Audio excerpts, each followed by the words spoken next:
so much.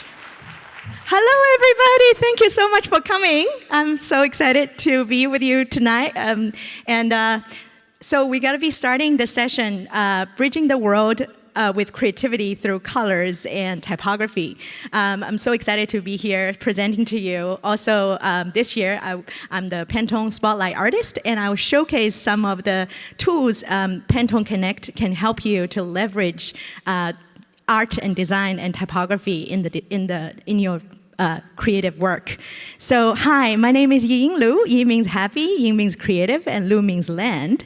I was born and raised in Shanghai, China, and growing up, I have a fascination of bridges and what it stands for. So, first bridge that I would like to introduce you to is the bridge between function and fun. So, if you look at the word function, everybody knows that's what we do. We have to serve a function. But if you look really closer, there's actually a word of fun in it. And what does fun mean? Fun means enjoyment, amusement, or lighthearted pleasure. And I've been searching the bridge, bridging the gap between fun and function. The thing that you probably familiar with, which is the traditional tech arrow page, it's very functional, but it's not necessarily engaging. It's using the blue background with very simple text. But there is a fun page that actually was using colors and shapes that makes the functional page become more fun. So that was actually the reason why that I'm here today, and the reason why I ended up coming to San Francisco Bay Area. It was because of this image that I created. I was the artist behind the artwork that eventually became the Twitter fail whale from 2008 all the way to 2013. So every single time when Twitter goes down, people see this illustration popped up. But what's really fascinating, it inspired global audience to engage with the arrow message and create their own versions of expression. As you can see from the war art in New York to Lego from Denmark, actually created by the real Lego space designers. And also Singapore government used it as inspiration for the public transit. And also people from around the world also inspired and used the color as a way to create cakes and drinks. And what's really fascinating is it became a cultural phenomenon, and also it inspire people to celebrate Halloween as well. Somebody loved it so much and tattooed it on the leg. I was also fortunate enough to work with Team Coco to create this piece for celebrating Conan O'Brien's new show on TBS almost 13 years ago. And I get the chance to meet Conan in person. And the people next to me were actually the first family that hosted me in San Francisco when I get the chance to come all the way from Sydney to the US. Conan even tweeted the artwork when he started the new show. But it really kind of started because of the color as the language that I was using to express myself when I was studying in the UK back in 2006. I miss my friends and also my classmates when I was moving back to Sydney. And I created this artwork, which originally titled Lifting a Dreamer. And I was using the art as a vehicle to express my feeling of not being able to be with my people or my classmates in person. And little do I know, the illustration eventually being found and licensed by the co-founder of Twitter. This was around 2007. And so in a way, I think it was very interesting how colors and shapes transcend the linguistic barrier.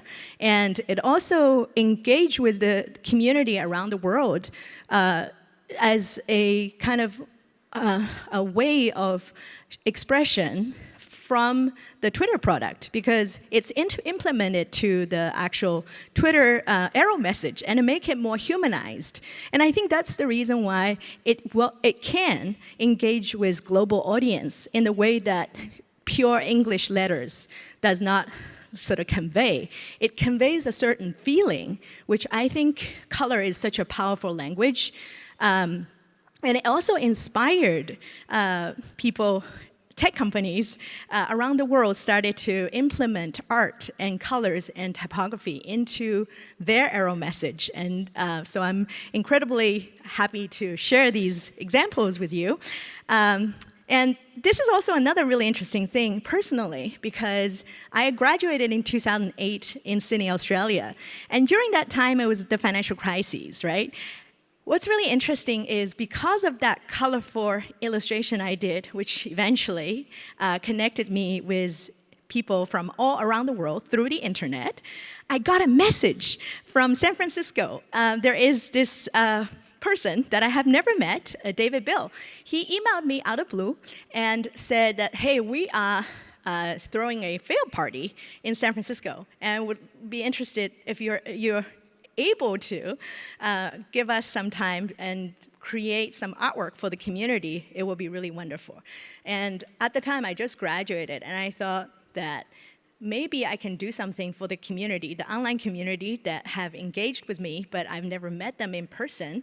So I just took a leap of faith, and I said yes. So I created the artwork, which they were using as a community poster, and also they made a few T-shirts to give away. What's really fascinating is that it was being featured on Wired magazine.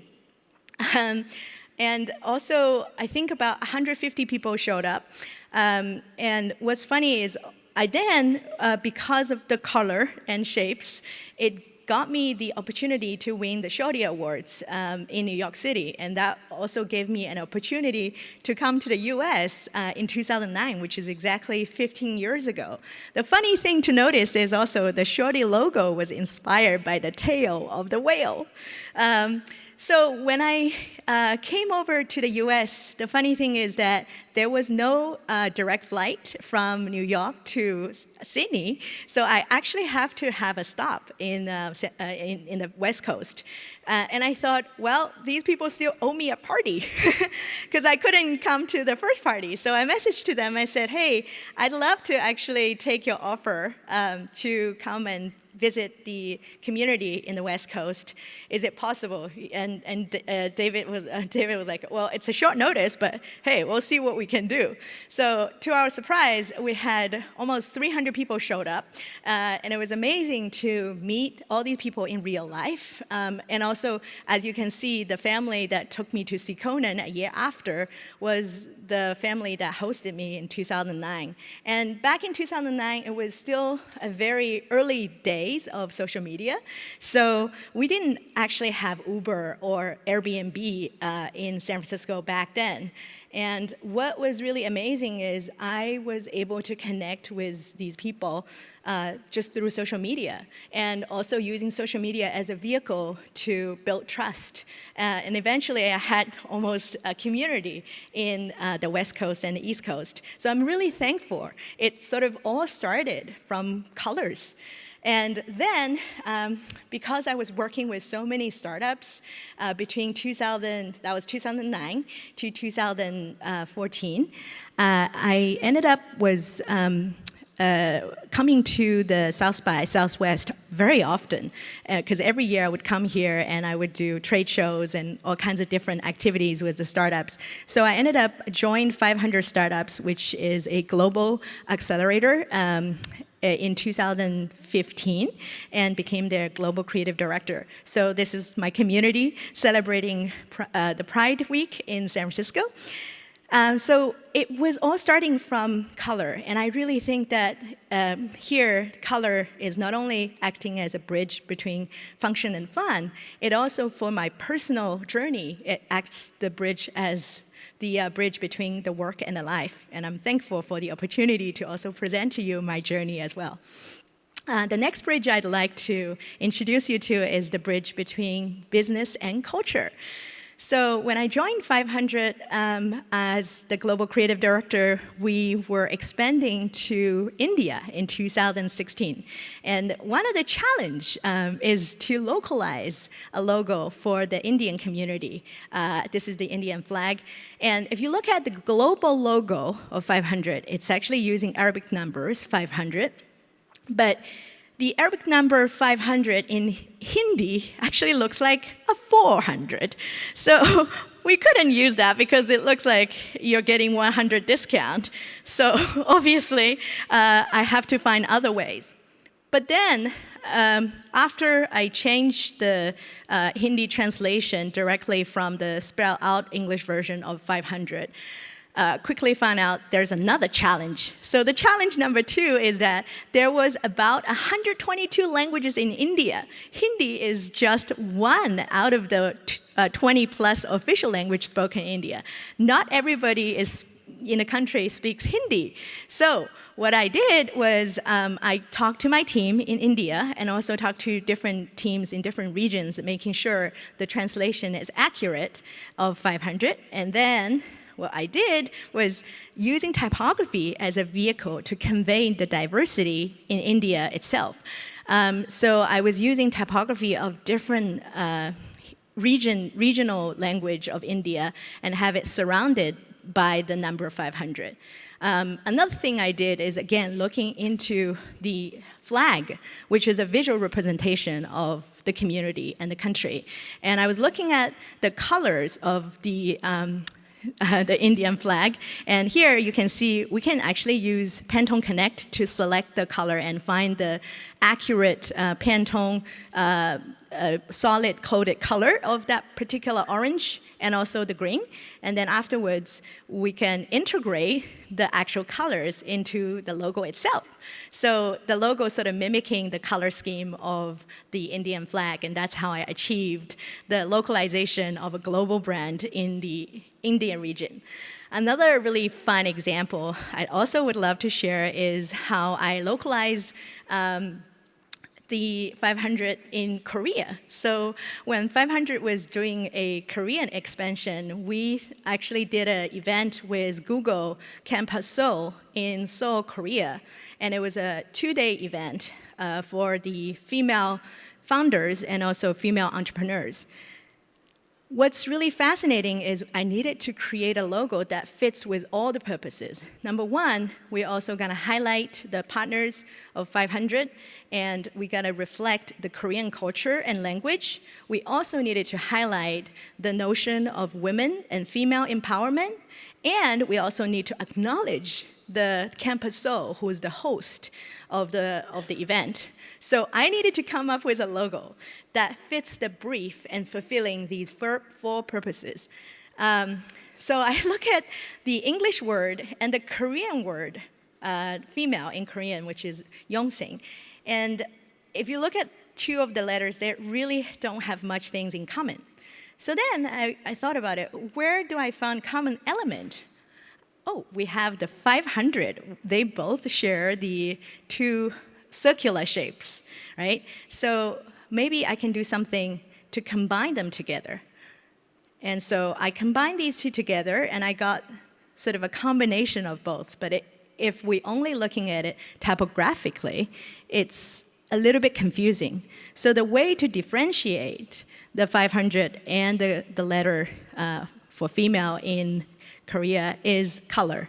So I quickly sort of looking into the colors of the Pantone colors of Google, and then I integrated the 3 main colors, the red, the green, and also the yellow, into the female Korean word, which is Yongsing. So that's how I ended up creating a logo that serves almost 3 purposes: 500, female, and also the actual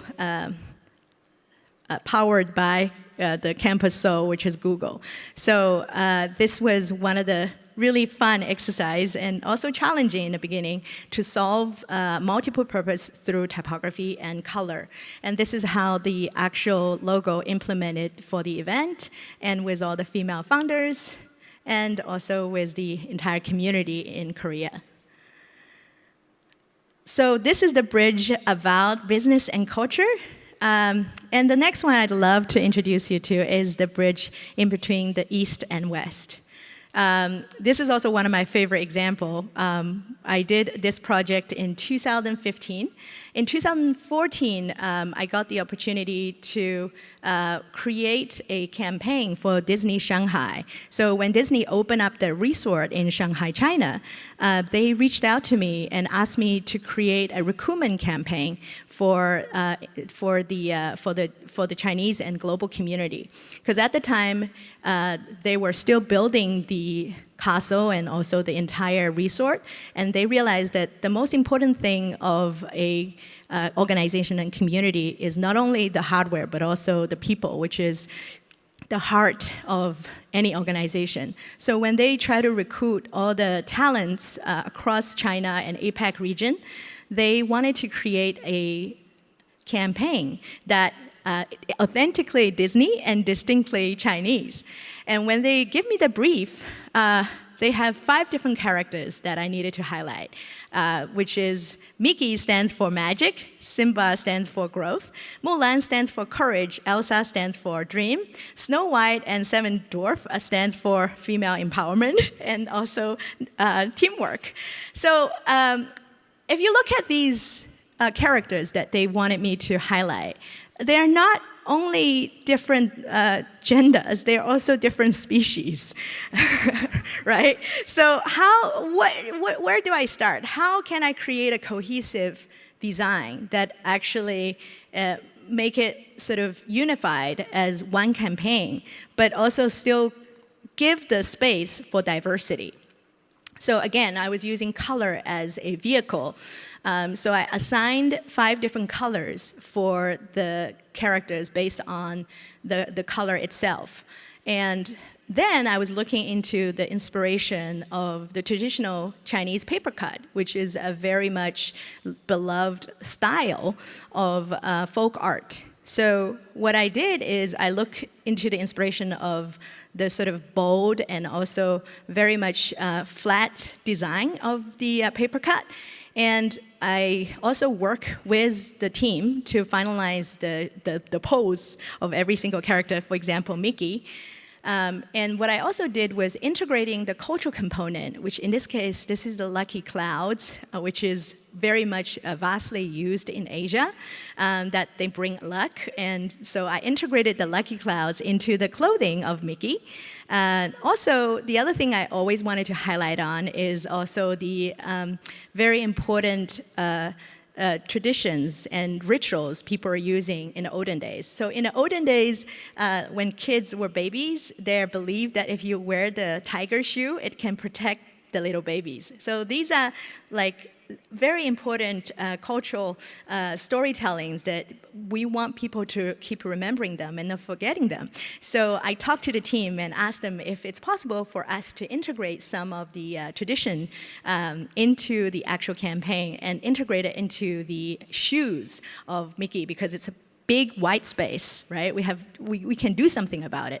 And they loved the idea. So I integrated the tiger shoes into the Mickey Mouse, and voila. We don't have many space to do the innovation, but those are the space that I think colors and shapes can really tell the story in a very minimal space, right? So this is Mickey. Simba was also another really interesting challenge. So when I was presenting the initial sketch, which is the Simba, to the team, they look at Simba and said, oh, okay, he looks pretty sad. You need to cheer up a little bit. And also, this campaign is about growth. So we wanted to see the little Simba next to the grown-up Simba. But then I said, well, if you look at the picture when you have the little Simba next to the grown-up Simba, Simba becomes the dad Mufasa, right? I'm not sure how I can integrate them together in one single image, but they said, you know what? We believe in you. You can do this. That gave me a lot of confidence. I said, okay, well, I'll see what I can do. So I watched the animation a few more times. I finally found this footage in the animation itself, and there was indeed a little Simba, like a tattoo on the tree. in the actual animation. So I did a screenshot of that, and I asked the team, I was like, can we use this for the campaign? They're like, of course, this is part of the story. So I ended up integrate the little Simba tattoo onto the body of the grown-up Simba. And they said, okay, we really like the new look, but we wanted to have a better hairdo. We probably want to use a different hair product, just make it more smooth. And also maybe we can add a little bit more layer of colors so that it looks richer. So I did a lot of more research into different totems and colors and combinations of the research, and also and have it look back. So we have a better hairdo and better hair color. So this is the final design of Simba, which integrates the idea of growth. And again, color here helps a lot to tell the story. The third one is Mulan. Again, Mulan was a very interesting challenge as well. When I was creating the Mulan campaign that symbolized for courage, my initial sketch that I sent to the team, the feedback was, it looks great, but because Mulan is an Asian character, it represents the East. We wanted to have a unity between East and West. Can we also integrate with some of the Western element to make it more international? Again, this was like, what do we do? How are we gonna make Mulan Western? So, oh, by the way, I realized, wait, Mulan is a very strong woman, female character. So why don't we integrate with the poster of We Can Do It? So I integrate the pose of We Can Do It. And all of a sudden, it changed the image of the actual artwork itself. Also, the horse is also more active. The next thing I did was, again, using colors as a vehicle to tell the story, to visually tell the story. I wonder how many of you know what Mulan's name means in English? You can raise your hand. Oh, okay, this is great. Okay, so now you're about to know this. So the name Mulan, which is actually Chinese, in English, it stands for the magnolia flower. This is the reason why you would see a lot of magnolia flower in the actual movie itself. And I wanted to highlight the fact that the magnolia flower actually symbolizes for courage and tenacity and feminine energy. And so I thought it would be a great opportunity to also pay homage of the story itself and also kind of reclaim the identity of the magnolia flower. That is actually what Mulan stands for. And that way, people will have a better understanding of the actual storytelling. And so I integrated the magnolia flower in the foreground and background. Again, using different layers of green to showcase the story. And it's also integrated in the horse, integrated into the fabric. So that's the campaign of Mulan. The fourth one is Elsa. Again, Elsa is a very Western character, as you all know. And so how are we going to make her more Chinese? That's the question that they gave me. So they said, we believe you can do it. Like, okay, how are we going to do this? So I look for inspiration, again, through the colors and also shapes. So I choose the pose where Mulan looks this is Elsa. Elsa looks very active with the snowflake, and I thought about, again, using the paper cut as a vehicle to tell the story. So the shape of the paper cut sort of making it looks more just integrated with the Chinese aesthetics. Again, here I was using different shades of blue to visually showcasing Elsa with the snowflake. And this is how I solve the Elsa story, which is, as you can see, this is the final product, that we're only using 3 shades of colors here. And that's the Elsa campaign. And the last one is the Snow White and Seven Dwarfs.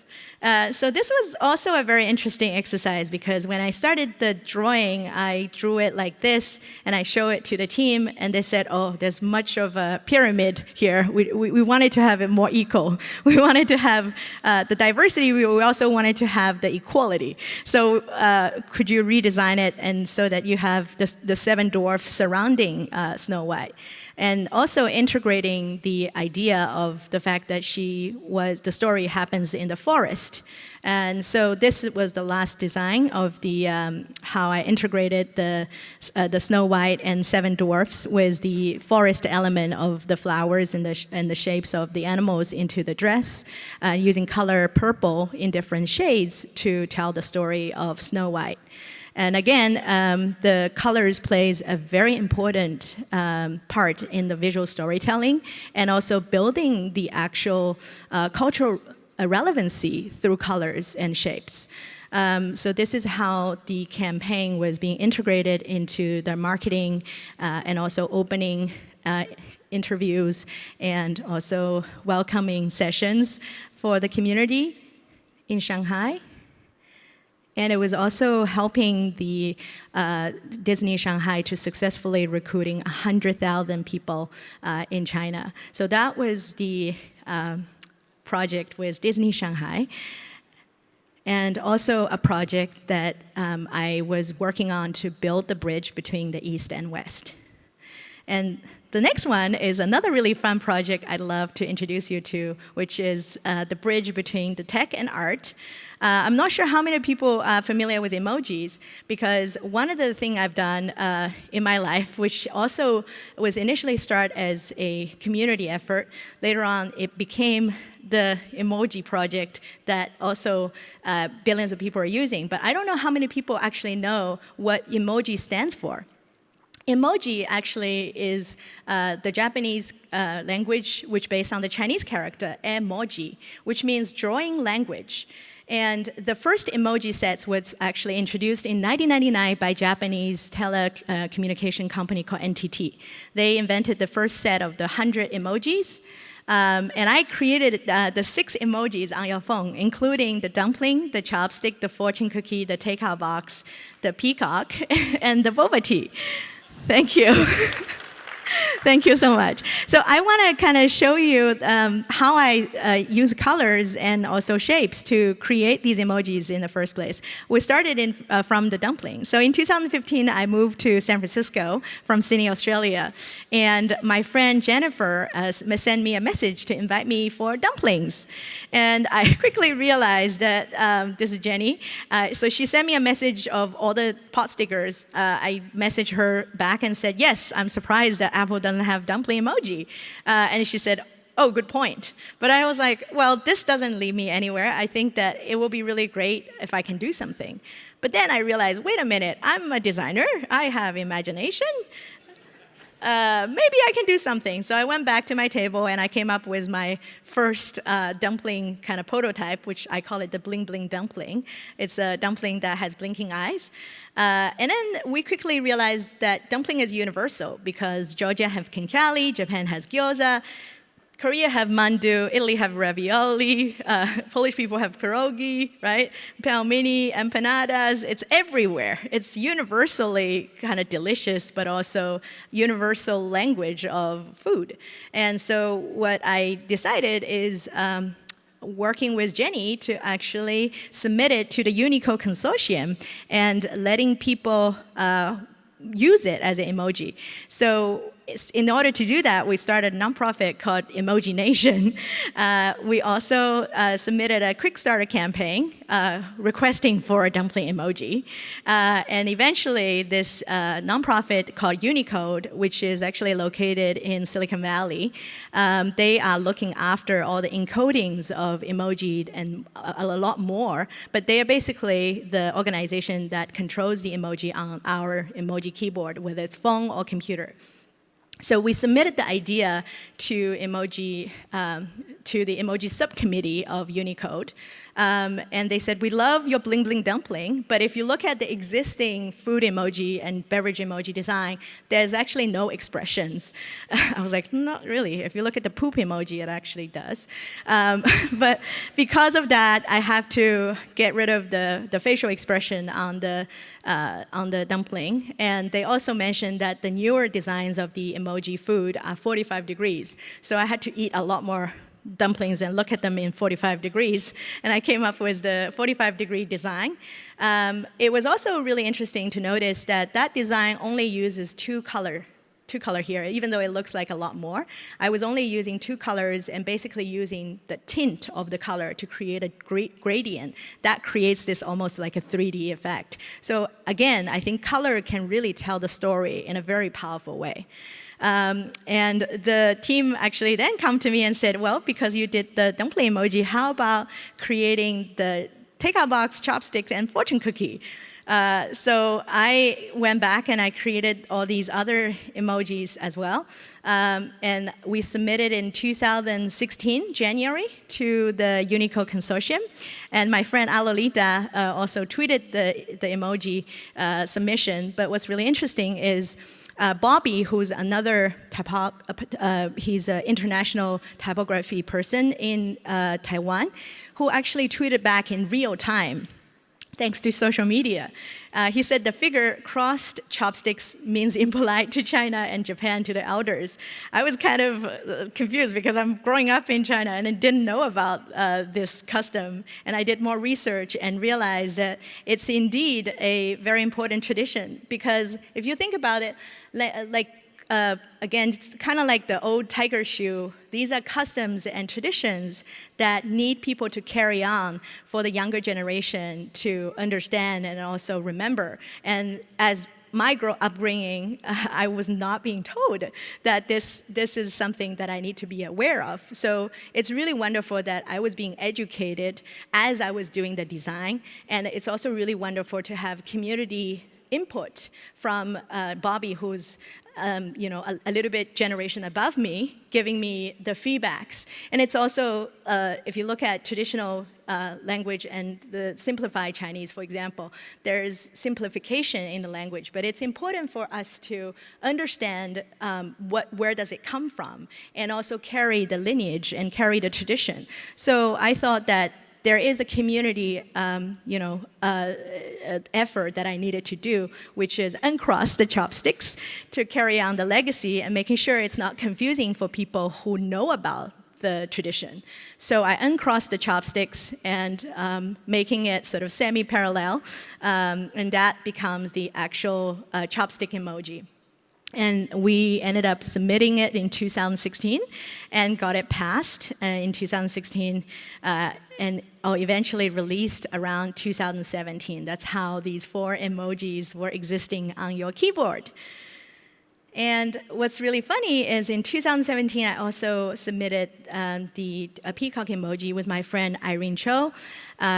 And then 2020, we have the boba tea emoji eventually came to your keyboard. And that was a fun story that I haven't told yet. And so you get the chance to hear. So the boba tea emoji, you'll be surprised to hear that, was initially submitted in 2015 and was being rejected. Yes. Can you believe it? It was rejected. It was being submitted around the same time with all the other 4 emojis, but it was rejected because there wasn't enough data. But what's fascinating is these 3 data scientists, Timothy, Sujay, and Ranjita, who reached out to me in 2018 via email. And together we submitted again, and I'll tell you how. And that's how it was being passed 5 years later. So these amazing data scientists, they actually reached out to me and said, we also wanted to submit a boba tea emoji, but we realized that you already submitted and it was rejected. And the reason why it was being rejected was because of lack of data. And we got you. We got your back. So they did a lot of research because they're data scientists and love boba. So they did a lot of research using Google Analytics and also open sourced data on Google, the Google geographic location. So they're able to compare the search result of boba tea with sake and champagne. They almost have similar amount of search results. They also were able to look into the geographic location of the consumption of the boba, and they also did a research in getting the estimation of 3.2 billion consumers in 2023, which is last year. This was 5 years ago. They were able to do the prediction. In fact, I think it's more than that. So that's how we ended up getting boba tea emoji being accepted, because we have robust data points to prove the importance of boba. And that's how all these 6 emojis eventually were available on your keyboard. So thank you for listening to the story. But the other thing I think it was really wonderful is I was able to work with the Computer History Museum to showcase all the emoji champions that making the difference in the emoji world, but it's also a way to showcase diverse and inclusion through emoji itself. We tell the story of the origin of emoji. We also showcased people from the creation of the emoji, from the girl who created the hijab emoji, who's sitting next to me, and also Jenny, who did the documentary on the emoji, and also my co-author of the dumpling emoji. We also did an event with the company who started the emoji. I happened to be in a conference, and I met the marketing people at the NTT, which is the Japanese people started emoji back in 1999. And it was quite a serendipitous opportunity that I did all these community work, but they actually see the value of the community work also can empower diversity, inclusion, and equity, and use emoji as a vehicle to help to advocate that messaging for the corporate. So we did a diversity, inclusion, and equity event by integrating emojis into the classical art. So what I did is I always want to do something with public domain classic art. I did a research. What happened is that the 100 pieces, the world's most celebrated classic art in the history, only 5%, or probably less than 5%, were from women. And also, it's very interesting for me to actually having a dialogue with the classic art that is more than 100 years old. So we have Leonardo da Vinci with boba tea, and also diversity and inclusion. It's also really fun to integrate different skin colors of the surfers into the Japanese Ocean, and also the swimmers. And we also have the dance with Matisse, and this is one of my favorite, Edvard Munch. And Vermeer. And what we also did is, as you know, emojis are the tools that we interact and talk to each other virtually. And I'm always interested in also bridging the gap between the virtual space and the real world space. So I'm very thankful that you're here in person attending my session and having sort of an in-person interaction. I really value the in real life interaction. And so it was such an honor to be able to create this event with NTT that we bought the artwork live and allowed the community to interact with the artwork. And so as you can see, the community had a lot of fun sort of integrating the artwork into the networking event. And it's also really wonderful. After pandemic, you get the chance to interact with people and not only see the art, but also become part of the art. So this was one of my favorite projects, which is bridging the gap between marketing and education. So again, similarly to what I did with NTT, one of my favorite projects working with corporate, but also adding the education element, was a project I did with Apple and Adobe. This was in 2019 when Adobe just launched their drawing project called Fresco. It's allowing people to draw on the iPad. I used my bridge project. This was my initial illustration of San Francisco in Adobe Illustrator. And I make the illustration into a black and white template. And I give the template away to the attendees at the event. And basically what I did is I really want to see people create their own bridges, but a lot of people have never drawn on iPad. And also a lot of people never did any digital drawing. They're kind of nervous, especially kids. So what I did is give this particular artwork as a layer. So they can delete the layer later on, or they can keep the layer. And they can use Adobe Fresco, which is an app that can mimic the watercolor, gouache, and acrylics on the digital canvas. And so the Apple team helped me to demo how to use the app on an iPad. We also give the iPad to attendees from 6-year-old race to engineers in different tech companies. And it's really amazing to see people come up with their own drawings, regardless of age difference or different levels of confidence in creative practice. A lot of them have never drawn. We have lawyers in the room, we had accountants in the room, and we also have, this is a girl who just moved to the city for the last year. So it was really wonderful to see all the local animals was also being integrated into the artwork. Just to see the community work was very, very rewarding. And this was one of my favorite tweets I received after the event. Claire, who's an engineer, and she mentioned that you don't have to be an artist to enjoy drawing. Drawing can be, creativity can be for everyone. And this is truly what I believe in. And I think that creative outlet is a really wonderful way to boost not only your creativity, but also your mood, and help to have a sustainable sort of energy for you to work and also for you to socialize. And so the bridges that I've introduced so far, if you still remember, is function, the bridge between function and fun, the bridge between East and West, the bridge between art and, there's a bit of glitch here, art and technology. Again, technology has a glitch. Art and why. Technology has a glitch, and that's why I'm here. It makes sense. Business and nature, and work and life. I believe that creativity serves as a bridge and unifying seemingly opposite sides through respect and understanding. And it generates new business and cultural value, and it's crucial for the future. And here, again, I'm really thankful that you're able to see all the bridges that I've been building through colors and typography.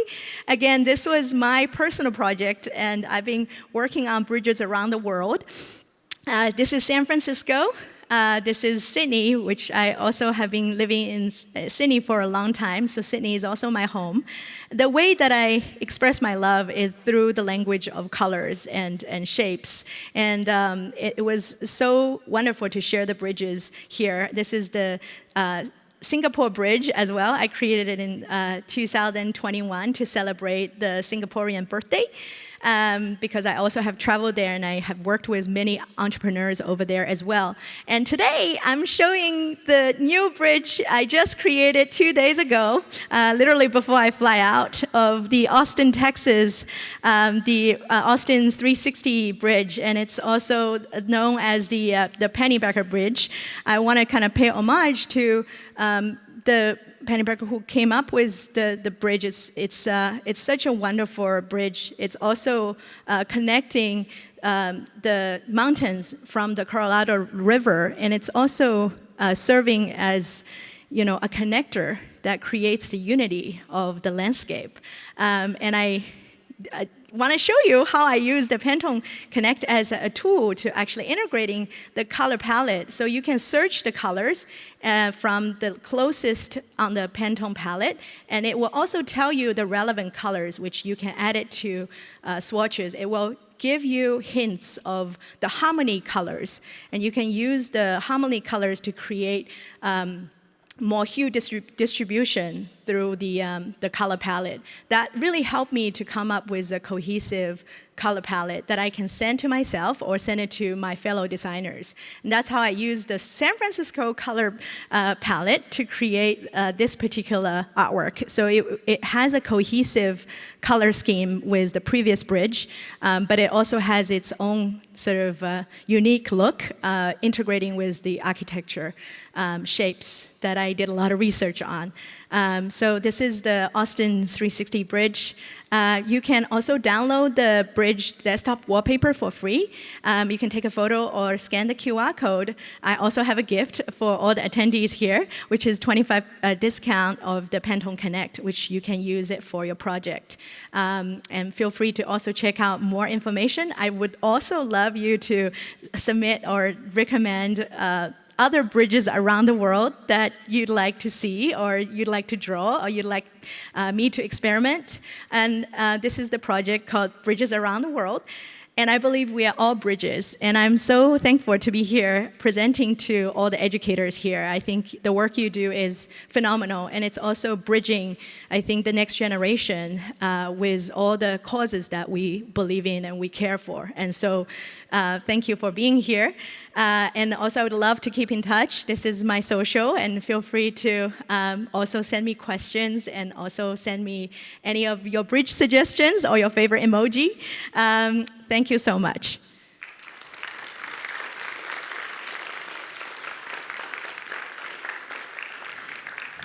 Thank you, everyone. Thank you for being here. And I'm going to answer some of the questions. So anonymous, number one is, how long does your design process take on average hours, days, or month? That is such a good question.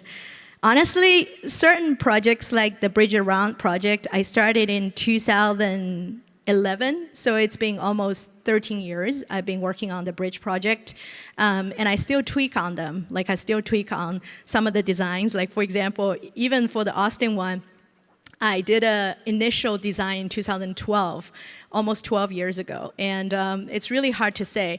I think on average, if I come up with the concept from literally scratch, like the Disney Shanghai project, it take about 6 months to come up with the entire design, but we also have to, okay. The second one is, how do you see the role of emoji evolving in the realm of communication? And what potential do you see for emoji to be used as a tool for promoting diversity, inclusion, and equity? Great question. So the thing that I think everybody can do here is you can also submit your own emoji. You can pair with a designer if you don't do many design, or you can submit it by yourself if you do the design, and you also do the research. We actually open source the emoji process on Emoji Nation, where you can download the template and then use it as a guide to create your own emoji submission. I do believe that emoji, in a way, is a lexicon for our everyday usage, and it's really powerful to promote different culture. One example is there's a artist I have the opportunity to meet in person finally last year. Her name is Lumen. She's based in San Francisco. She was the artist behind the arepa emoji, which is the Latin cornbread that consumed by millions of Latino community. And she actually connected with me on Twitter back in 2012, which is 12 years ago. But we never met. And her design, so she collaborated with another person in New York. His name is Sebastian. So they happen to share the same love of food, and also using the arepa emoji, which is a food emoji, to kind of honor their heritage, but also it's a great way for the Venezuela community to be seen on an emoji keyboard. So I do think that it's incredible. After the emoji was being approved in 2020 and released, all of a sudden, we had a lot more arepa restaurant in the city. And more people get the chance to try the food, and you also get the opportunity to let the specific community being seen. And also, it's a great way to empower community-run business, small businesses. So I think it's all around a very effective tool to promote inclusion and diversity and equity in a way that is actually very fun, but it's also very functional. So I thank you for the question, Esme.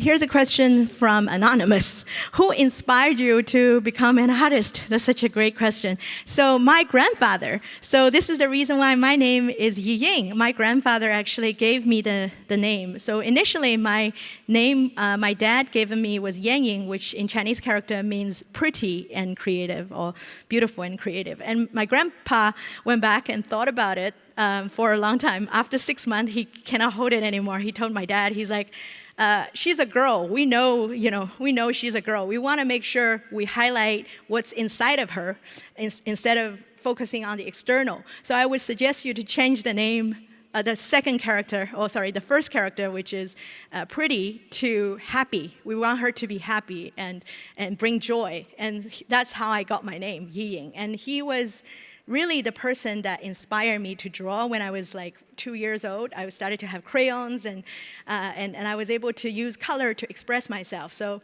thank you, Grandpa.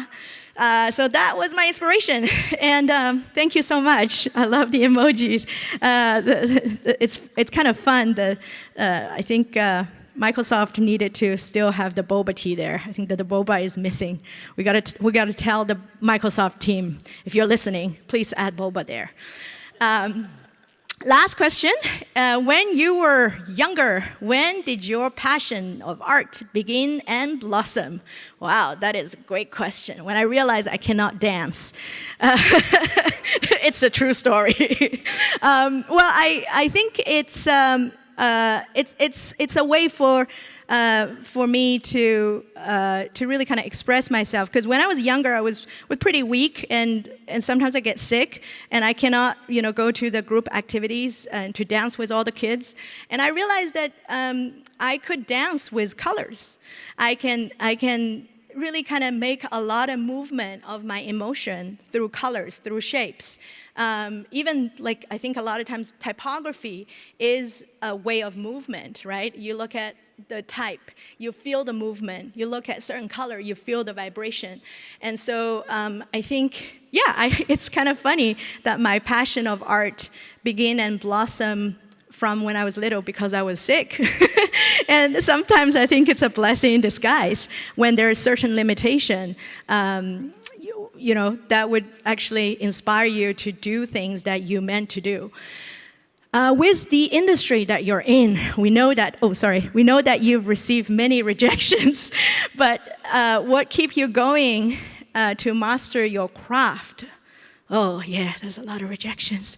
That is a great question, and I think that was interesting. I think it's really the community. I think the community really kept me going, and I think it's also not only the community. For example, when I was working on the Disney project, they rejected the project because they know that I can do better.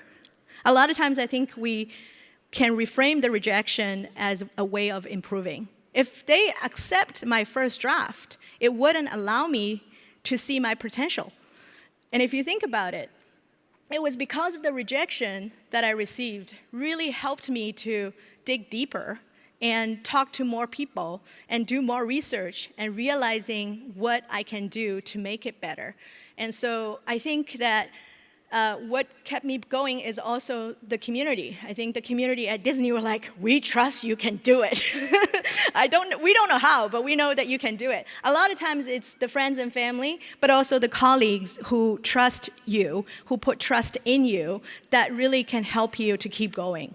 And similarly with the boba tea emoji, that was the community. It was not my personal effort. I mean, I started this because I love boba, but it got rejected, and I couldn't do anything about it until literally 3 years later, I got this email from this community, 3 people, and they together made the boba tea emoji possible. So really, I think I'm really thankful to the community here. How many countries have you traveled to, and how many bridges have you personally connected to? Wow, that is a great question. Thank you, Jennifer. I have pretty much traveled majority of the countries around the world, probably I would say 25 so far. And how many bridges do I have a personal connection to? Oh, this is such a good question. I lost count. So far, I've made 5 bridges, like bridge arts, and I want to do more. And I have actually taken a lot more photos. So please, please, please send me a photo of you on a bridge or with a bridge, and also what other bridge would you like me to draw? I would love to hear from you. And that way I can build more personal connections. Thank you. Okay, thank you so much for staying for all the Q&As, and so lovely to be here with you all. Thank you so much.